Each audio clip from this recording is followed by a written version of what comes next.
honored guest, and everyone present here. It gives me immense pleasure to welcome you all to day 2 of Cardiac Count 2026 here at the Malviya Incubation Center, Banaras Hindu University. With the spirit of knowledge, collaboration, and lifelong learning, let us begin today's scientific session. To begin today's session, it is my privilege to invite Dr. Sanjib Medhi, an experienced physician and diabetologist with over two decades of clinical practice. Dr. Medhi completed his MD from AFMC Pune and has served in the Army Medical Corps, contributing significantly healthcare services. Please join me welcoming Dr. Sanjib Medhi, sir. Good morning, all the faculties present over here. In the outset, thanks the organizing committee for inviting me in this conference in the temple city of Banaras. So my television today is on the musculoskeletal complications in diabetes. We all know that diabetes and obesity go hand in hand, and both of these factors leads to increased stress and weight on the musculoskeletal system, leading rise to a lot of complications which we will be discussing. So the musculoskeletal manifestations of a systemic disease means many systemic diseases are diagnosed because of the musculoskeletal complications, and many of the musculoskeletal complications occur because of this systemic disease. So both are vice versa, and both occurs, one accentuates the other. The impact of the metabolic syndrome on the musculoskeletal is multifactorial. You can see a number of diseases which occurs in these metabolic diseases, and if you see the incidence of the various complications, like the common complications like adhesive capsulitis, which is double in patients with diabetes compared to non-diabetic. Same with limited joint mobility. If you see Dupuytren's contracture, carpal tunnel syndrome, flexor tenosynovitis, and this, which is very common, this occurs almost in double the incidence as compared to the non-diabetic. So musculoskeletal manifestations is widely present in patients with diabetes, although we miss it a number of times. And many a time the patient come to us with these musculoskeletal disorders, because of which we diagnose diabetes. So what is the pathogenesis? The main factor is hyperglycemia and chronic inflammation. These are the main factors which give rise to this musculoskeletal manifestation. We all know that in hyperglycemia there is hyperinsulinemia in type 2 diabetes, and this hyperinsulinemia gives rise to insulin resistance, which is the key factor for this inflammation which occurs throughout the body. And these inflammatory changes is manifested also in the musculoskeletal system, and this musculoskeletal system manifestations gives rise to these musculoskeletal complications which occurs in these patients with diabetes. So what is the root cause? The root cause is the glycation of protein which occurs in patients with diabetes. This glycation of proteins which occurs is the root cause, is the cause which gives rise to the collagen changes which occurs in this group of patients. And also there are microvascular and macrovascular complications, plus the accumulations of extracellular matrix in the soft tissues around the joints. So these are the factors which give rise to this musculoskeletal complications. First of all is the glycation of protein, second is the microvascular changes, the macrovascular abnormalities, and the accumulation of extracellular matrix around the soft tissues of the joints. So 1 and 4 are the root cause which give rise to this musculoskeletal complication. And this is the non-enzymatic glycation which occurs of the proteins. So glucose and other reducing sugars interact with proteins by a non-enzymatic post-transitional modification process called the non-enzymatic glycation. And these advanced glycation end products, which is the result of this, give rise to these reversible changes. At time in the initial part it is reversible, but in the later part it becomes non-reversible. So this the AGE, or the advanced glycation end product which forms in patients with diabetes, give rise to musculoskeletal system. So here it is clearly depicted that hyperglycemia gives rise to advanced glycation end product, and this advanced glycation end product gives rise to this collagen dysfunction. This collagen dysfunction gives rise to this musculoskeletal dysfunction. Also, this advanced glycation end product is the root cause for micro and slide, you can see that there's collagen, the glycosylation, abnormal cross-linking of collagens, increased collagen hydration, microangiopathy, neuropathy, and these all, then there's disuse of the joint, and this all gives rise to limited joint mobility. And this limited joint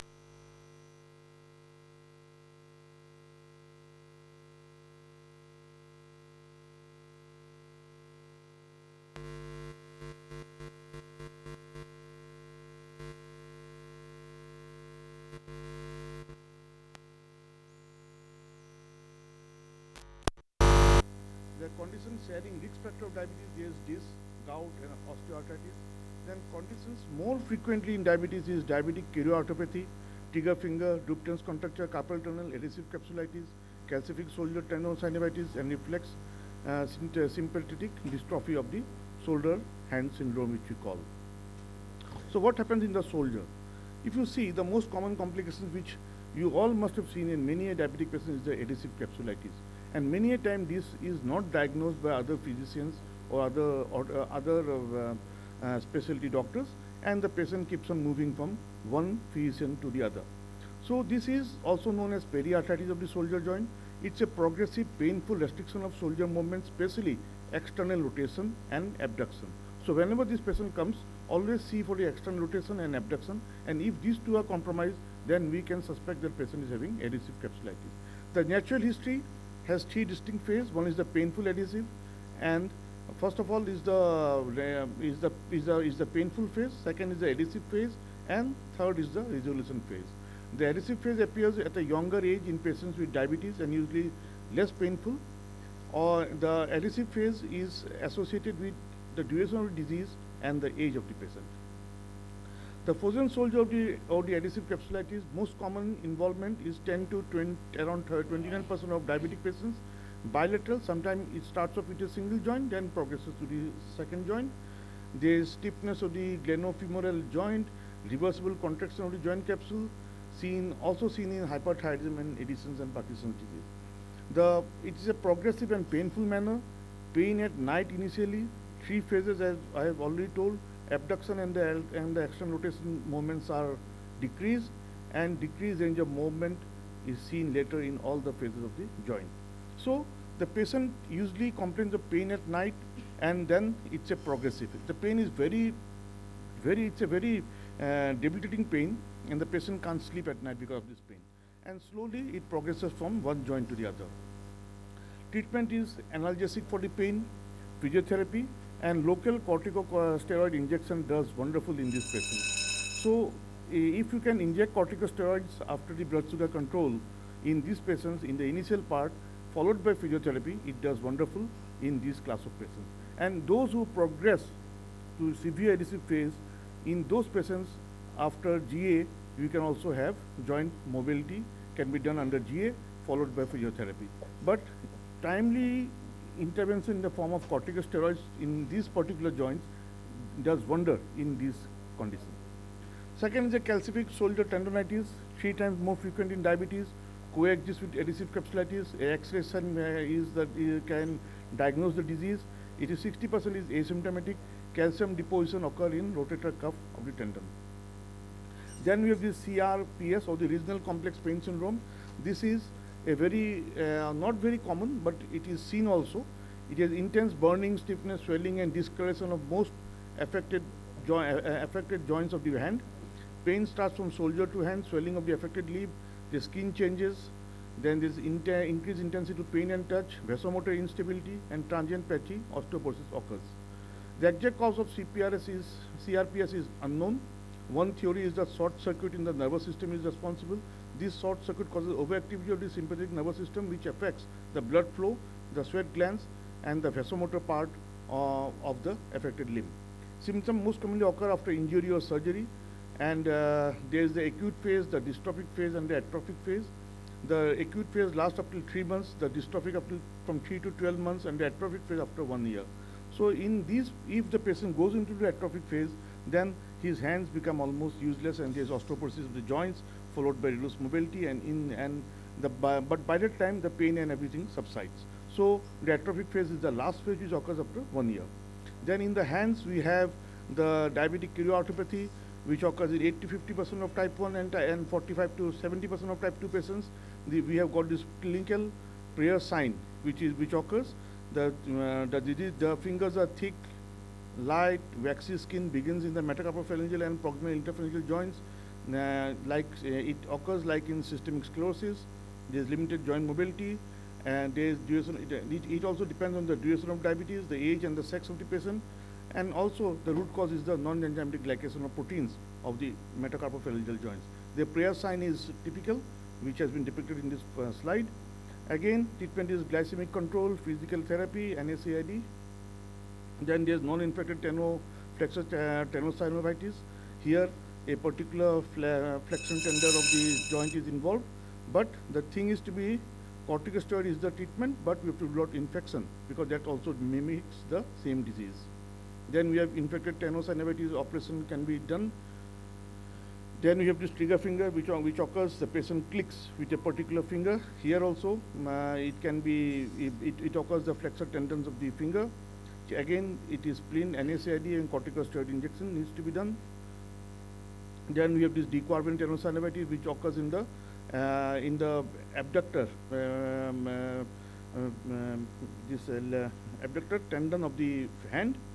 Here, the most important sign is the Frankenstein's test, in which the finger needs to be, the thumb needs to be done like this, and you have to go for an internal rotation. If this is not possible, the patient has got this particular symptom. Again, corticosteroids followed by surgery in the later part can be done. We have this Dupuytren's contracture, which you all must be knowing. Then we have this carpal tunnel syndrome, which affects mainly the females and 20% of diabetic patients. Again, diabetic-induced connective tissue disorder, connective tissue disease is the root cause. Then you have the renal signs and other signs which can be there. Again, release, corticosteroid injection, NSAID is done in the initial part. If it doesn't heal, then we go for release surgery. In the spine, the most important is the disc. This is diffuse idiopathic skeletal hyperostosis. There is metabolic calcification of the spinal ligament. In the foot, we have this Charcot arthropathy, which we all know. The foot becomes swollen, and it can be, but it is usually painless. There is diffuse atrophy of the joint. Then you have this bilateral calcific Achilles tendons, calcification of the Achilles tendon, which occurs in diabetic patients, can be diagnosed by the X-ray.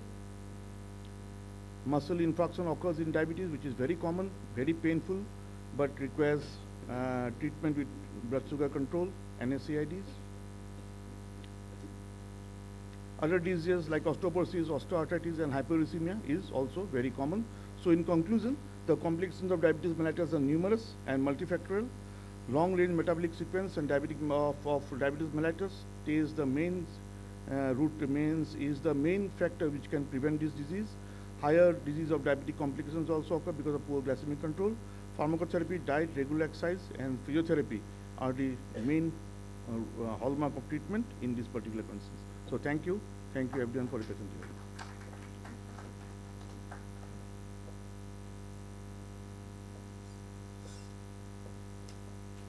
Thank you, sir, for sharing those valuable insights as we continue our academic journey